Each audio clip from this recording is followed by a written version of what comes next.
Kumar educational trip में आप लोगों का स्वागत करता हूं। दोस्तों, अपने पिछले वीडियो में हम लोगों ने मगध साम्राज्य के बारे में बात किया, जिसमें हमने मगध साम्राज्य से रिलेटेड कुछ इंपॉर्टेंट फैक्ट के बारे में देखा जो आपकी विभिन्न प्रतियोगी परीक्षाओं में पूछे जाते हैं। आज के डेट में हम लोग बात करने वाले हैं आपके मौर्य साम्राज्य की, जिस मौर्य साम्राज्य की नींव रखा था आपके चंद्रगुप्त मौर्य ने। ऐसा कहा जाता है कि जब घनानंद के राज्य में जब आचार्य विष्णुगुप्त, जिन्हें चाणक्य के भी नाम से जाना जाता है, उन्हें कौटिल्य के भी नाम से जाना जाता है, जब उनका अपमान हुआ तो उन्होंने घनानंद के नंद वंश का पूरी तरीके से विध्वंस करने की प्रतिज्ञा किया और उसके पश्चात उन्होंने सबसे पहले अपने शिष्य के रूप में उन्होंने चंद्रगुप्त मौर्य को स्वीकार किया और उन्होंने चंद्रगुप्त मौर्य के साथ मिलकर के घनानंद को पराजित किया और उसके पश्चात मगध के सिंहासन पर उन्होंने मौर्य साम्राज्य की नींव रखी। तो आइए इसके बारे में हम लोग कुछ महत्वपूर्ण बातों के बारे में जानते हैं। तो सबसे पहले कहा गया जाता है कि मौर्य वंश का संस्थापक चंद्रगुप्त मौर्य का जन्म कब हुआ था? तो यह आपके 345 ईसा पूर्व में हुआ था। ठीक है, तो मौर्य वंश के संस्थापक चंद्रगुप्त मौर्य का जन्म कब हुआ? तो वह 345 ईसा पूर्व में हुआ था। जस्टिन जो है वो आपके दार्शनिक कहे जाते हैं। तो जस्टिन ने चंद्रगुप्त को सेंड्रोकोट्टस कहा था।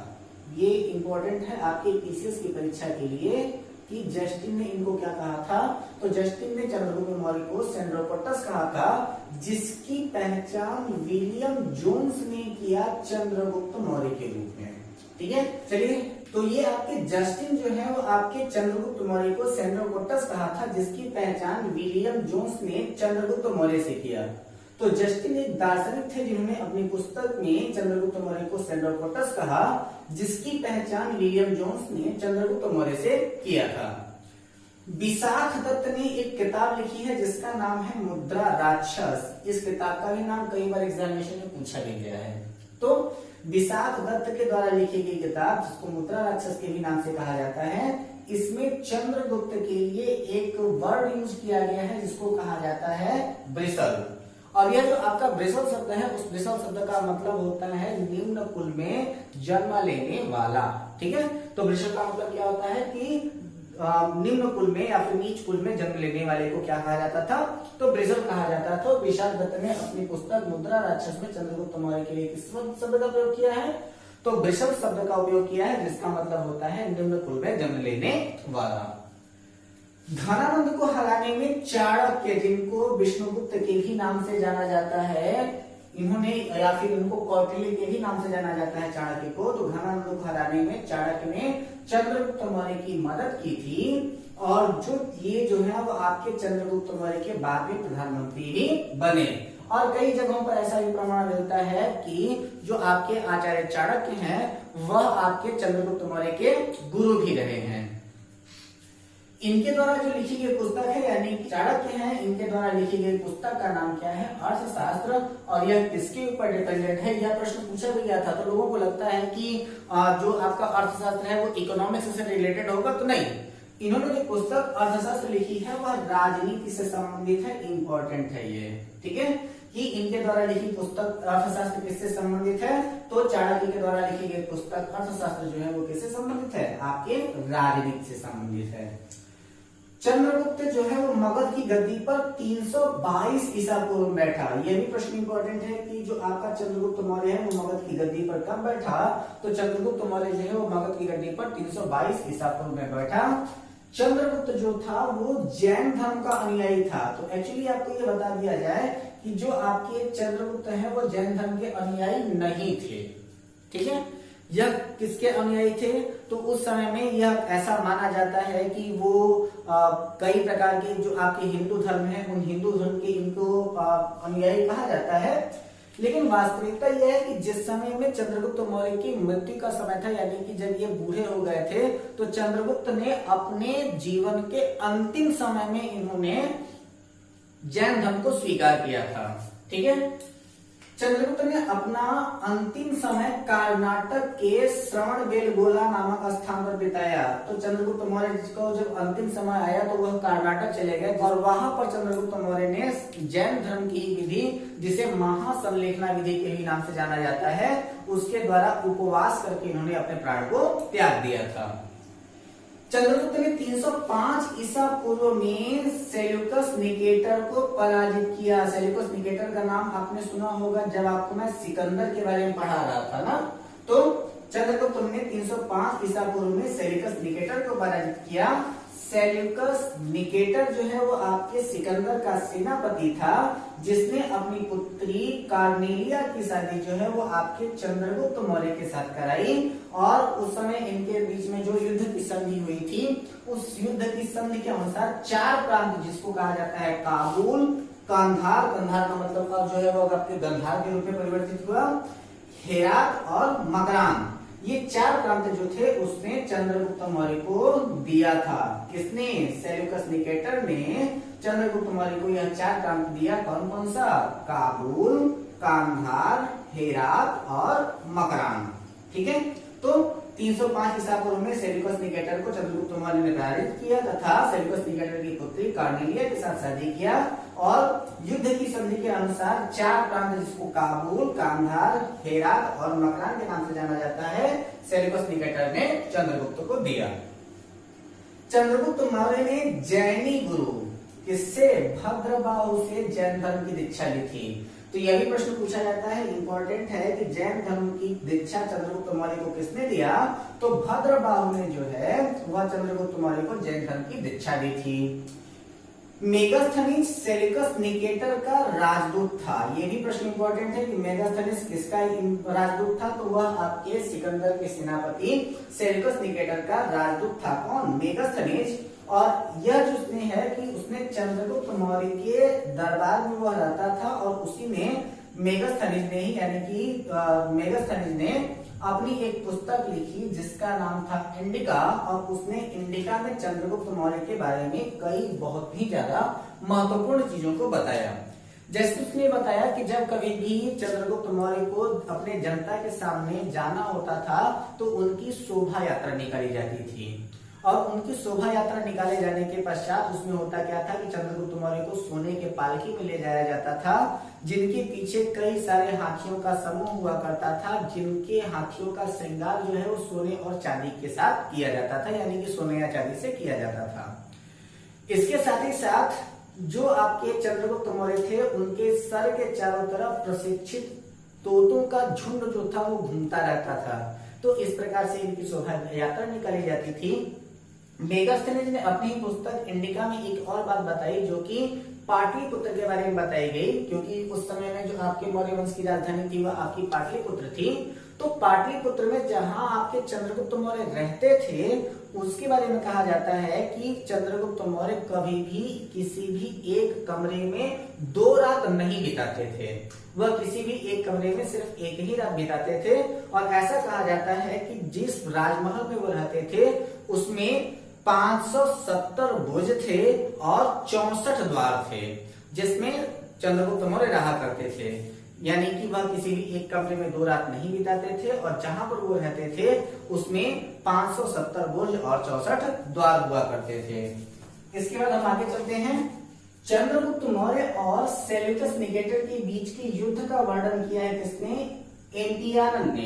तो एम्पियानन ने अपनी पुस्तक में चंद्रगुप्त मौर्य और सेल्यूकस निकेटर के बीच में हुए युद्ध का वर्णन किया। इसके बाद एक और राइटर आते हैं जिनका नाम है ल्यूकार्ट। तो ल्यूकार्ट के अनुसार चंद्रगुप्त ने सेल्यूकस को 500 हाथी उपहार में दिए थे।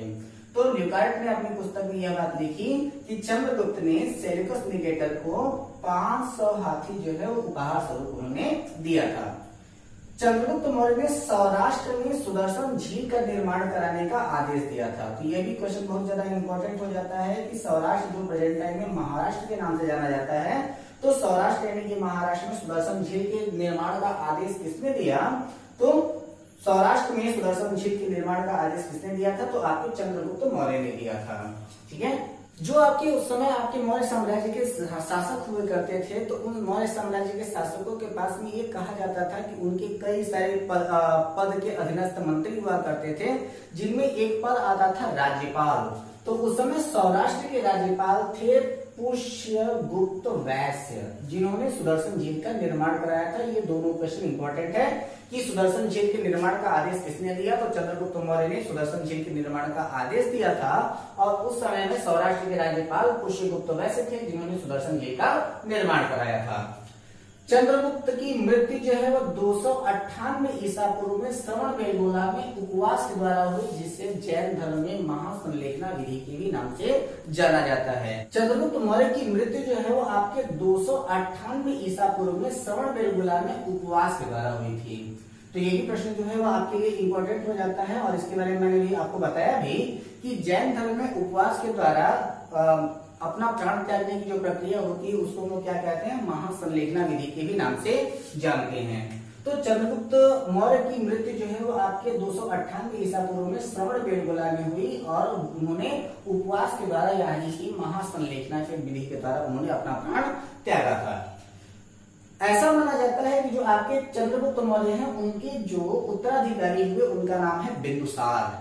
तो अब हम लोग बात करते हैं बिंदुसार के बारे में। तो बिंदुसार जो है वो आपके चंद्रगुप्त मौर्य का उत्तराधिकारी हुआ, जिसे बिंदुसार को और कई सारे नामों से जाना जाता है, जैसे कि वो कहा जाता है कि अमित्र घात के भी नाम से बिंदुसार को जाना जाता है।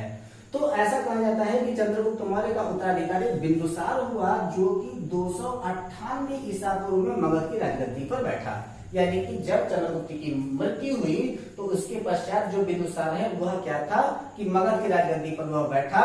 और जो आपके बिंदुसार है उसे अमित्र घात के भी नाम से जाना जाता है। तो अमित्र घात का अर्थ होता है शत्रु विनाशक, यानी कि शत्रुओं का नाश करने वाला।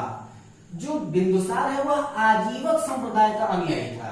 ठीक है, अभी आप देखेंगे कि चंद्रगुप्त मौर्य क्या था, वह आपके जैन धर्म का अनुयायी था, जो उसने मृत्यु के समय में स्वीकार किया था। लेकिन यह जो आपका बिंदुसार था वह आजीवक संप्रदाय का अनुयायी था। यहाँ पर 3 महत्वपूर्ण शासक हुए हैं। चंद्रगुप्त मौर्य जो है वो आपके जैन धर्म से हैं, बिंदुसार जो है वो आपके आजीवक संप्रदाय से हैं, और इसके पश्चात जब अशोक की बारी आती है तो अशोक ने अपने अंत समय में बौद्ध धर्म को स्वीकार किया था।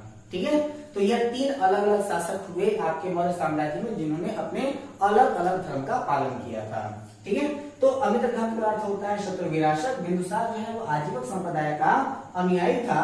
वायु पुराण में बिंदुसार को भद्रसार या फिर वारिसर के ही नाम से जाना जाता है। तो वायु पुराण में बिंदुसार का नाम आता है, जिसमें बिंदुसार को भद्रसार या फिर वारिसार के ही नाम से जाना जाता है। स्ट्रैबो के अनुसार सीरियन नरेश एंटियोकस ने बिंदुसार के दरबार में डायमेकस नामक राजदूत को भेजा था। ठीक है, तो ऐसा माना जाता है कि जो आपका डायमेकस है वह मेगस्थनीज का उत्तराधिकारी था। ठीक है, क्योंकि इनके बीच में सबसे पहले क्या था कि इनके बीच में मित्रता की संधि हो गई थी विवाह के पश्चात। तो यहाँ पर जो आपके सेल्यूकस निकेटर थे, तो सेल्यूकस निकेटर ने चंद्रगुप्त मौर्य के दरबार में किसको भेजा था, मेगस्थनीज को भेजा था। इसके पश्चात वहां पर जो आपका सीरियन नरेश था, उन्होंने बिंदुसार के दरबार में, क्योंकि इधर चंद्रगुप्त मौर्य समाप्त, उधर आपका कौन समाप्त, सेल्यूकस निकेटर समाप्त हो चुके थे, यानी कि उनकी मृत्यु हो चुकी थी। तो अब यहाँ पर आप देखेंगे क्या कि उन्होंने सीरियन नरेश जो आपके एंटियोकस जो है वो बिंदुसार के दरबार में डायमेकस को भेजा था। और यह बात किसने बताई, स्ट्रैबो ने बताई। तो स्ट्रैबो के अनुसार सीरियन नरेश एंटियोकस ने बिंदुसार के दरबार में डायमेकस नामक राजदूत को भेजा था। इसे ही मेगस्थनीज का उत्तराधिकारी कहा जाता है। ठीक है, जैन ग्रंथों में बिंदुसार को सिंहसेन के नाम से जाना जाता है। तो जैन ग्रंथों में बिंदुसार को किस नाम से जाना जाता है, तो जैन ग्रंथों में बिंदुसार को सिंहसेन के ही नाम से जाना जाता है। बिंदुसार के शासन काल में तक्षशिला में विद्रोह हुआ, खासकर उसमें से 2 विद्रोहों का वर्णन मिलता है। तो बिंदुसार के शासन काल में तक्षशिला में 2 विद्रोह हुआ, और उन विद्रोह को शांत कराने के लिए बिंदुसार ने सबसे पहले सुसीन को भेजा और उसके पश्चात उन्होंने अशोक को भेजा। ठीक है, तो यह भी प्रश्न इंपॉर्टेंट हो जाता है कि बिंदुसार ने तक्षशिला में हुए विद्रोह को रोकने के लिए किसे भेजा था, तो सबसे पहले उसने सुसीन को भेजा था और उसके पश्चात उसने अशोक को भेजा था। ठीक है, एथिनियस के अनुसार बिंदुसार ने सीरिया के शासक एंटियोकस फर्स्ट से मदिरा, सूखे अंजीर, एवं एक दार्शनिक भेजने की प्रार्थना की थी। तो एथिनियस जो है उन्होंने अपनी किताब में लिखा था कि बिंदुसार ने सीरिया के शासक उस समय जो आपके एंटियोकस फर्स्ट थे, तो उन्होंने एंटियोकस से मदिरा, सूखे अंजीर और एक दार्शनिक भेजने की प्रार्थना की थी। बौद्ध विद्वान तारानाथ ने बिंदुसार को 16 राज्यों का विजेता बताया है। यह भी इंपॉर्टेंट क्वेश्चन है कि जो आपके बौद्ध विद्वान तारानाथ हैं, तो यहाँ पर ये कहा जाता है कि बौद्ध धर्म के तारानाथ ने बिंदुसार को कितने राज्यों का विजेता बताया है, तो उन्होंने 16 राज्यों का विजेता बताया है। किसको? आपके बिंदुसार को। ठीक है। बिंदुसार के दरबार में मिस्र के शासक टालमी फिलाडेल्फर द्वितीय के राजदूत डायनियस आए थे। ठीक है। तो बिंदुसार के दरबार में मिस्र के शासक, क्या नाम था उनका? तो मिस्र के शासक का नाम था टालमी फिलाडेल्फर। ठीक है। तो मिस्र के शासक टालमी फिलाडेल्फर द्वितीय के राजदूत डायनियस जो है वो आपके भारत आए थे।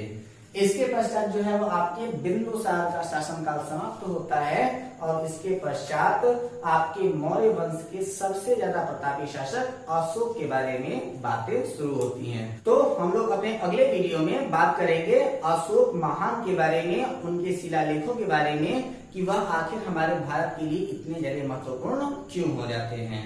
तो अपने अगले वीडियो में हम लोग अशोक के बारे में बात करेंगे, तो आप लोग हमारे अगले वीडियो का इंतजार करें। अगर आपने अभी तक हमारे इस वीडियो को लाइक नहीं किया है तो प्लीज लाइक करके अपनी राय हमारे कमेंट बॉक्स में जल्दी से दे दें।